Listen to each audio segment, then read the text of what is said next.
നന്നാക്കാൻ ആൾ വേണ്ട, കുട നന്നാക്കാൻ ആൾ വേണ്ട. അതുകൊണ്ട് ഗാന്ധിജി നേരത്തെ പറഞ്ഞ എന്താണെന്നറിയാം, എല്ലാവർക്കും 5000 രൂപ, ചെരുപ്പ് കുത്തി മുതൽ ഇന്ത്യൻ പ്രസിഡന്റ് വരെ 5000 രൂപ. അത് വലിയൊരു സാമ്പത്തിക ദർശനം അതിലുണ്ട്. ഞാനൊരു സാമ്പത്തിക ശാസ്ത്ര വിദ്യാർത്ഥിയായിരുന്നു, അധ്യാപകനായിരുന്നു. പക്ഷെ ഇപ്പോഴും ഞാനൊരു സാമ്പത്തിക ശാസ്ത്ര വിദ്യാർത്ഥിയും സാമ്പത്തിക ശാസ്ത്ര അധ്യാപകനും ഒക്കെയാണ്. അപ്പോ അതിലൊരു വലിയ സാമ്പത്തിക ദർശനമുണ്ട്. അങ്ങനെ അത് അന്ന് അംഗീകരിച്ചിരുന്നെങ്കിൽ ഇന്നത്തെ പോലെയുള്ള വിളക്കയറ്റം ഒന്നും ഉണ്ടാവില്ല. ഇത് ലളിത ജീവിതത്തിലേക്ക് നയിക്കുമായിരുന്നു. അപ്പൊ ലളിത ജീവിതം വാസ്തവത്തിൽ അഴിമതിക്കും ഈ കൈക്കൂലിക്കും എതിരെയുള്ള ഒരു ആയുധമാണ് ലളിത ജീവിതം. അദ്ദേഹം പറഞ്ഞു തന്നെ അതാണ്, ലളിത ജീവിതം ഉന്നതമായിട്ടുള്ള ചിന്തയും, simple living and high thinking എന്ന് ഗാന്ധിജി ചൂണ്ടിക്കാണിച്ചപ്പോ അദ്ദേഹം പറഞ്ഞ, ഞാൻ പുതുതായിട്ടൊന്നും പറയുന്നില്ല എന്നാണ്. എന്നാലും ശരി, അതിനെ നമ്മൾ ഒരു ജീവിത വ്രതമായിട്ട് സ്വീകരിക്കാൻ കുട്ടികളെ പ്രേരിപ്പിക്കുകയും കുട്ടികൾക്ക് കൂടുതൽ കൂടുതൽ കാര്യങ്ങൾ പറഞ്ഞു കൊടുക്കുക. കാരണം വീടാണ് ആദ്യത്തെ പള്ളിക്കൂടം, പിന്നീടാണ് ജയിലാകുന്ന സ്കൂളിലേക്ക് നമ്മൾ കുട്ടികളെ പറഞ്ഞയക്കുന്നത്. അവിടെ നമുക്ക് നിർഭാഗ്യവശായി, ആരും കുറ്റം പറയല്ല, നമുക്ക് അധ്യാപകരൊന്നുമില്ല, നല്ല അധ്യാപകരില്ല. ഒരു പ്രതിബദ്ധതയുള്ള, സാമൂഹ്യമായിട്ടും രാജ്യസ്നേഹമുള്ള, രാജ്യത്തോട് പ്രതിബദ്ധതയുള്ള അധ്യാപകർ വളരെ കുറവാണ്. ഉള്ളവർ തന്നെയും കക്ഷി രാഷ്ട്രീയത്തിന്റെ അതിപ്രസരമാകുന്ന മായാവലയത്തിൽപ്പെട്ട് ഉഴലുന്നവർ.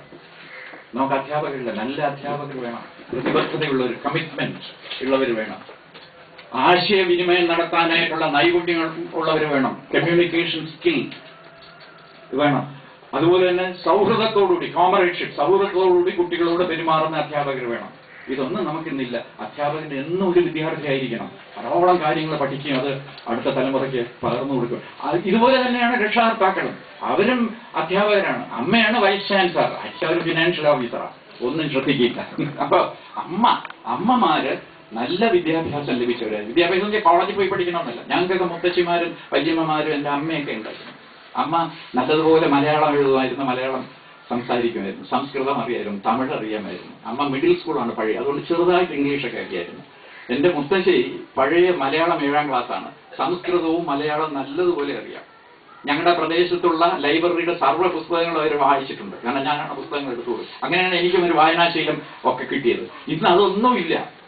അതിനു പകരം വിഡ്ഢിപ്പെട്ടി എന്ന വിഡ്ഢിപ്പെട്ടി എന്നല്ല കേട്ടോ, ഈ ടി വിയിൽ ധാരാളം കാര്യങ്ങളുണ്ട്. അതിനേക്കാൾ നല്ല കാര്യങ്ങളാണ് റേഡിയോ.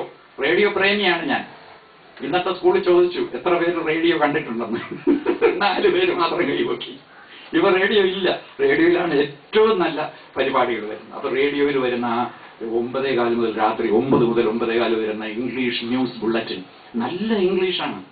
മദാമ്മമാര് സംസാരിക്കുന്നേ തോന്നുള്ളൂ ന്യൂസ് റീഡേഴ്സ് വായിക്കുമ്പോൾ. അതിനേക്കാൾ കൗതുകകരമായിട്ടുള്ള ഒരു വസ്തുത, 80% മലയാളി പെൺകുട്ടികളാണ് വായിക്കുന്നത്. അപ്പോ ആ ഇംഗ്ലീഷൊക്കെ വേണം കേട്ട് പഠിക്കാൻ, അല്ലാതെ രഞ്ജിനി ഹരിദാസിന്റെ ഇംഗ്ലീഷ് അല്ല.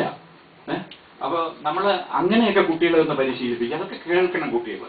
എനിക്ക് കുട്ടികളോട് പറയാനുള്ളത്, കളിക്കണം, പഠിക്കണം, മഴ നനയണം, വെയിൽ കൊള്ളണം, ഓടണം, ചാടണം. അപ്പൊ അമ്മമാരൊക്കെ പറഞ്ഞു, മഴ നനഞ്ഞ ഒരു കുഴപ്പമില്ല, ഞങ്ങളൊക്കെ മഴ നനഞ്ഞു വരുന്നത്. അതുകൊണ്ടാണ് ഈ അപ്പൂപ്പന്റെ ആരോഗ്യത്തിന്റെ രഹസ്യം അതാണ്.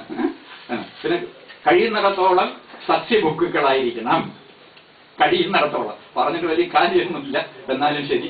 ആരോഗ്യത്തോടു കൂടിയുള്ള ഒരു ജനം, മാനസികമായിട്ടുള്ള ആരോഗ്യം, ശാരീരികമായിട്ടുള്ള ആരോഗ്യം, പിന്നെ ആത്മാവിന്റെ ആരോഗ്യം, ഇതെല്ലാം ആധ്യാത്മികമായിട്ടുള്ള ആരോഗ്യം, ഇതെല്ലാം ഉണ്ടെങ്കിൽ നല്ല കുട്ടികളെ വളർത്താൻ നമുക്ക് സാധിക്കുകയുള്ളൂ. അങ്ങനെ വേണം നമ്മൾ ചിന്തിക്കാൻ. ഈ സ്വാതന്ത്ര്യ സമരത്തിൽ നിന്നും നമ്മൾ പാഠങ്ങൾ ഉൾക്കൊള്ളേണ്ട ഇക്കാര്യങ്ങളൊക്കെയാണ്. ഇപ്പൊ പണ്ടൊക്കെ ഞങ്ങൾ ഉണരുമ്പോൾ ഭൂമിയെ തൊട്ട് വന്നിക്കും. ഇപ്പൊ അങ്ങനെ വന്നിട്ടാ പറഞ്ഞാൽ അത് വർഗീയതയാണ്, അത് പിന്നെ എന്താണ്, പിന്നെ അവിശ്വാസമാണത് എന്നൊക്കെ പറയും. അതൊന്നുമല്ല, അത് നമ്മുടെ സംസ്കാരത്തിന്റെ ഒരു ഭാഗമാണ്. ഭൂമി ദേവിയെ, മദറല്ലേ, അമ്മയാണ് ഭൂമി ദേവി. ഇത്രത്തോളം ക്ഷമയുള്ള ഏത് മറ്റൊരു വസ്തുവിനെ നമുക്ക് കാണാൻ സാധിക്കും?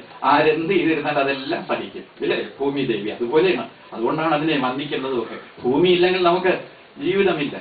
അതുപോലെ തന്നെയാണ് അമ്മമാരെ വന്ദിക്കണം, അച്ഛന്മാരെ വന്ദിക്കണം, മുതിർന്നവരെ വന്ദിക്കണം, അതിഥികളെ വന്ദിക്കണം, ഗുരുക്കന്മാരെ വന്ദിക്കണം. ഇതെല്ലാം കൂട്ടിച്ചേർത്ത് ഗാന്ധിജി എഴുതി. ഈ മാതാ പ്ലസ് പിതാ പ്ലസ് അതിഥി പ്ലസ് ദൈവം സമം ജനം എന്നാണ് എഴുതിയത്. ജനങ്ങളെയും അതുപോലെ സ്നേഹിക്കണം എന്നാണ്. മാതാക്കന്മാരെ പോലെയും പിതാക്കന്മാരെ പോലെയും അതിഥിമാരെ പോലെയും ദൈവന്മാരെ പോലെയും ദൈവത്തിനെ പോലെയും അതുപോലെ തന്നെ ഗുരുക്കന്മാരെ പോലെയും എല്ലാവരെയും നമ്മൾ സ്നേഹിച്ചു കഴിഞ്ഞാൽ ഒരു അഹിംസാത്മക സമൂഹത്തെ ഒരു നവമനുഷ്യനെ, ഒരു നവസമൂഹത്തെ സൃഷ്ടിക്കാൻ നമുക്ക് സാധിക്കും എന്നുള്ളത് മാത്രം പറഞ്ഞുകൊണ്ട് സ്വല്പം അധിക പ്രസംഗമായോ എന്ന് എന്നെ വേറൊരു പരിപാടിയിൽ ക്ഷണിച്ചു, അങ്ങോട്ട് ചെല്ലണ്ടെന്ന് പറഞ്ഞു. എനിക്ക് വലിയ സന്തോഷമായി. ഹിന്ദി പ്രചാരത്തിൽ അവിടെ കഴിഞ്ഞു. അത് ആ പരിപാടി മാറ്റിവെച്ചു. ഗാന്ധി വിചാർ മഞ്ച് എന്ന ഒരു പ്രസ്ഥാനം അവിടെ ഉണ്ട്. അതിന്റെ ഉദ്ഘാടനത്തിനായിരുന്നു. ചേർന്നതിന് ശരി കുട്ടികൾക്ക് ടീച്ചിങ് പ്രാക്ടീസിന് പോവുകയും അവർക്ക് അതിന്റെ പ്രോജക്റ്റുകൾക്ക് അവിടെ സമർപ്പിക്കുകയൊക്കെ ചെയ്യണമെന്നുള്ളതുകൊണ്ട് അത് മാറ്റി, വേറൊരു ദിവസത്തേക്ക് മാറ്റി. അതുകൊണ്ടാണ് കുറച്ചറിയാതെ തന്നെ ഒരു അധികപ്രസംഗമായി പോയത്. നിങ്ങൾ എല്ലാവരും നല്ല കുട്ടികളായിട്ട് മാറണം. ഇന്ന് വന്ദേമാതരം പാടിയോ? പാടി, വളരെ നല്ല. വന്ദേമാതരം ആരാ എഴുതിയത്? ബങ്കിം ചന്ദ്ര ചാറ്റർജി അല്ലെങ്കിൽ ചട്ടോപാധ്യായ. ആനന്ദമഠ് എന്ന ഒരു നോവലിലാണ് കഥാപാത്രം അത് പാടുന്നത്. ദേശീയ രാഗത്തിലാണ് നമ്മളൊക്കെ പാടുന്നത്. പല രാഗങ്ങളിലും അത് പാടാനായിട്ട് സാധിക്കും, പല രാഗങ്ങൾക്കും അത് വഴങ്ങിക്കൊടുക്കും. ദേശീയ രാഗം, ദേശീയ ഗാനമോ ദേശീയ ഗീതമാണ് ആദ്യം പറഞ്ഞത്. രണ്ടാമത്തതാണ് ദേശീയ ഗാനം. ദേശീയ ഗാനം ഏതാണ്? ജനഗണമന അല്ലെ, ജൻ ഗൺ മൻ എന്ന് ബംഗാളികൾ പറയും. അതാരാ എഴുതിയത്?